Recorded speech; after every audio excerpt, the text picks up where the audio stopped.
ஆடிய திருப்பாதம் அம்பலத்திலே நின்ற அண்ணாமலையாரை கைதூது பிறக்கும்போதே சிவ சிவ என்ற திருமந்திரத்தை உச்சரித்து பிறந்தவர் சிவவாக்கியர் என்னும் சித்தர். அவர் ஒரு தடவை தனக்கு 51 வயதாகின்றது, இன்னும் திருமணம் நடக்கவில்லையே என்ற கவலையிலே காடு மேடெல்லாம் அலைந்து திரிந்து இறுதியாக காசிக்கு செல்கின்றார். அங்கே செருப்பு தைக்கும் ஒரு தொழிலாளியாக சித்தரை கண்டு வணங்கி அவரிடத்திலே சீடனாக சேர்கின்றார் சிவவாக்கியர் என்னும் மாபெரும் சித்தர். அந்த செருப்பு தைக்கும் தொழிலாளியாகிய சித்தர் கசப்பு தன்மையுடைய ஒரு பேய் சுரக்காயையும் சில சில்லறை காசுகளையும் சிவவாக்கியர் இடத்திலே கொடுத்து, எனது தங்கையாகிய கங்கா தேவியிடம் இந்த காசை கொடுத்துவிட்டு அந்த கங்கை நீரிலே கசப்பு தன்மையுடைய பேய் சுரக்காயை கழுவி கொண்டு வா என்று கூற, நமது சித்தராகிய சிவவாக்கியர் மறுப்பு ஏதும் சொல்லாமல் அவர் கொடுத்த காசை வாங்கி கொண்டு போய் அந்த கங்கை நீரின் மேலே வைக்க, அந்த கங்கை நீரிலிருந்து தங்க வளையல் கரம் ஒன்று தோன்றி அந்த காசை பெற்றுக்கொள்கின்றது. பிறகு அந்த கங்கை நீரிலே கசப்பு தன்மையை உடைய பேய் சுரக்காயை அலம்பி கொண்டு வந்து செருப்பு தைக்கும் தொழிலாளியாகிய அந்த சித்தரிடம் கொடுக்கின்றார் சிவவாக்கியர் என்னும் நமது சித்தர். உடனே அந்த செருப்பு தைக்கும் தொழிலாளியாகிய சித்தர், எனது தங்கையாகிய கங்கையிடம் நீ கொடுத்த காசு உடனே தேவைப்படுகின்றது, அதோ அந்த நீர் நிரம்பிய தோல் பையிலே காசு இருக்கின்றது, அதனை எடு என்று சொல்ல மறுப்பு ஏதும் தெரிவிக்காமல் அந்த தோல் பையின் அருகிலே நமது சிவவாக்கியர் சென்றபோது தோல் பையிலிருந்து ஒரு தங்க வளையல் கரம் தோன்றி காசை கொடுக்கின்றது.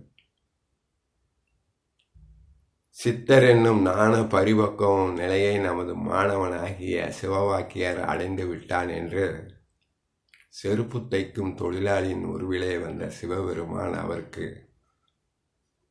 ஞான ரகசியங்களை எடுத்து கூறி, இந்த பேய் சுரக்காயையும் சிறிது மணலையும் அவரிடத்திலே கொடுத்து, இந்த பேய் சுரக்காயையும் மணலையும் கொண்டு போய் எந்த பெண்மணி உனக்கு அறுசுவையாக உணவு படைத்து கொடுக்கின்றாளோ அவளை நீ திருமணம் செய்து கொண்டு சிறிது காலம் இல்லறத்திலே இருந்து பிறகு நற்கதி அடைவாய் என்று செருப்பு தைக்கும் தொழிலாளியின் உருவிலே வந்த சிவபெருமான் கட்டளையிட அருளிட, அதன்படியே தமது இருப்பிடத்திற்கு வந்து சேர்ந்த சிவவாக்கியர் கண்ணில் தென்படுகின்ற பெண்களை எல்லாம் பார்த்து பேய் சுரக்காயையும் மணலையும் கொடுத்து எனக்கு அறுசுவை படைத்து தர வேண்டும் என்று கூற, அந்த பெண்கள் எல்லோரும் தலை தெறிக்க ஓடுகின்றார்கள். பிறகு குறவர்கள் வாழ்கின்ற ஒரு சுற்றூர் வழியாக நமது சிவவாக்கியர் சென்றபோது ஒரு வீட்டின் எதிரே பெண்மணி ஒருத்தி இருக்கின்றாள். அவளை பார்த்து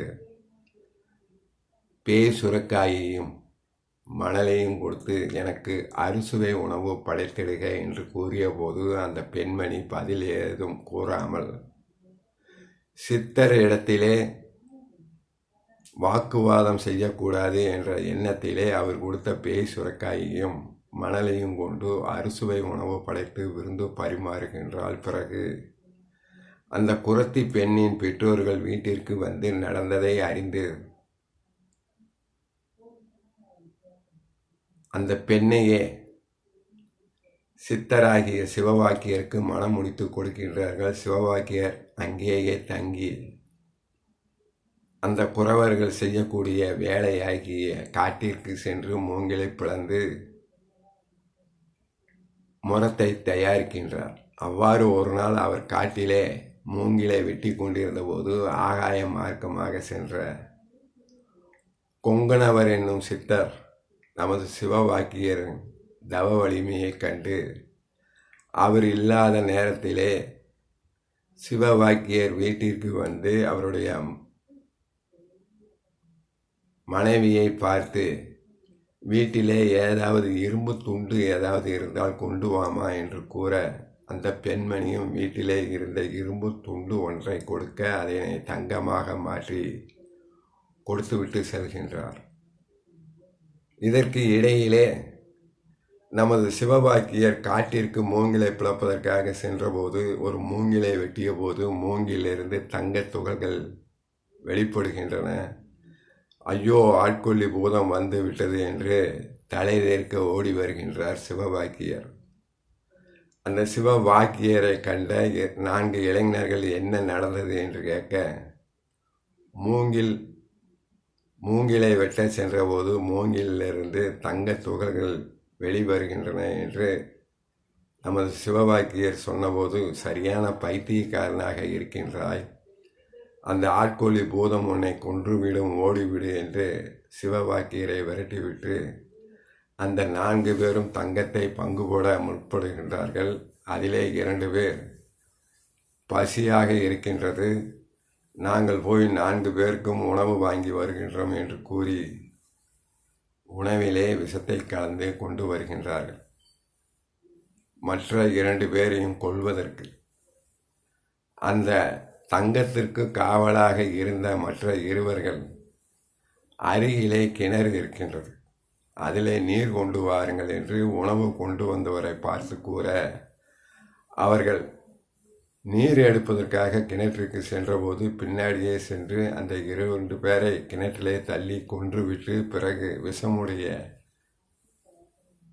அந்த உணவை சாப்பிட்டு மற்ற இருவரும் இறந்து விடுகின்றார்கள். அடுத்த நாள் காலை மூங்கில் வெட்டுவதற்காக காட்டிற்கு வந்த நமது சிவபாக்கியர் 4 பேரும் இறந்து கிடப்பதை பார்த்து, ஆட்கொல்லி பூதம் இவர்கள் 4 பேரையும் கொன்று விட்டதே என்று வருந்தி வீட்டிற்கு சென்றபோது சிவபாக்கியரின் மனைவி பொங்கனவர் சித்தர் வந்ததையும் அவர் இரும்பை பொன்னாக்கி கொடுத்ததையும் கூற, அந்த ஆட்கொல்லி பூதம் நமது வீட்டிற்கும் வந்துவிட்டது, உடனே அந்த இரும்பு துண்டாகிய பொன்னை நீ பாலும் கிணற்றிலே போட்டுவிடு என்று கூற, அந்த பெண்மணியும் மறுப்பு ஏதும் கூறாமல் அந்த இரும்பு துண்டை பாலும் கிணற்றிலே போட்டு விடுகின்றாள். பிறகு தனது மனைவியை அழைத்து கொண்டு ஒரு பாறைக்கு சென்று சிவபாக்கியர் அந்த பாறையின் மீது சிறுநீரை கழிக்கின்றார். அந்த பாறை எங்கும் ஒரே புகமண்டலமாக பொங்குகின்றது. பிறகு தனது மனைவியை பார்த்து, சிறிது நீரை கொண்டு வந்து இந்த பாறையிலே ஊற்று என்று கூற, அந்த பெண்ணானவள்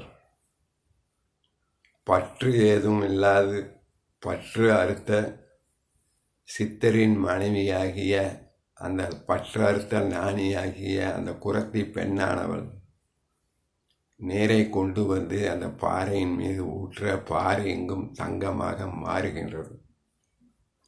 உனக்கு வேண்டிய அளவு தங்கத்தை எடுத்துக்கொள் என்று சிவபாக்கியர் கூற, சுவாமியின் திருவடி ஒன்றே நான் பெற்ற தங்கம், எனக்கு தங்கமெல்லாம் வேண்டாம் என்று பரிபக்குவம் நிலையை அடைந்த அந்த குரத்தை பெண்ணானவள் கூறுகின்றார். நமது சிவபாக்கியர் சித்தரிடத்திலே அவர் செய்கின்ற ரசவாத வித்தைகளை கற்க வேண்டும் என்ற எண்ணத்திலே பல சீடர்கள் வந்து சேருகின்றார்கள். அந்த சீடர்களில் ஒருவர், சித்தர்கள் எங்களது கண்களுக்கு தென்பட மாட்டார்களா என்று கேட்டபோது அதற்கு நமது சிவபாக்கியர், பற்றை அறுத்த உலக பற்றுகளிலிருந்து விடுபட்ட மனிதர்களுக்கு மட்டுமே சித்தர்கள் கண்களுக்கு தென்படுவார்கள் என்று கூற, உங்களது குரத்தி மனைவியும் சாதாரண பெண்தானே, அவளது கண்களுக்கு கொங்கணவர் சித்தர் தென்பட்ட போது சாதாரண மனிதர்களாகிய எங்களது கண்களுக்கு தென்பட மாட்டார்களா என்று அந்த சீடன் கேட்க, பற்றை அறுத்த பரம ஞானி அவள் குரத்தி வம்சத்திலே பிறந்தாலும் குறவர்கள் வம்சத்திலே பிறந்தாலும் அவள் பற்றை அறுத்த பரமஞானி என்று தனது மனைவியின் சிறப்பை எடுத்து கூறி உனது கண்களுக்கும் சித்தர்கள் தென்பட வேண்டும் என்றால் பற்றை அறுத்து, பொருள்களின் மீது உள்ள பற்றை அறுத்து, ரசம் என்னும் சிவனின் விந்து உனக்குள்ளும் இருக்கின்றது. அதனை நீ அடைந்து சித்தர் பரிபக்குவ நிலையை அடைய வேண்டும் என்றால் முதலில் நீ மூச்சை அடக்கு என்று மூச்சை அடக்கக்கூடிய வித்தையை கற்றுக் கொடுத்து அந்த சீடனையும் பரிபக்குவ நிலைக்கு உயர்த்துகின்றார் சித்தர் பெருமான் ஆகிய நமது சிவவாக்கியர். ஓம் நமச்சிவாய். ஆழிய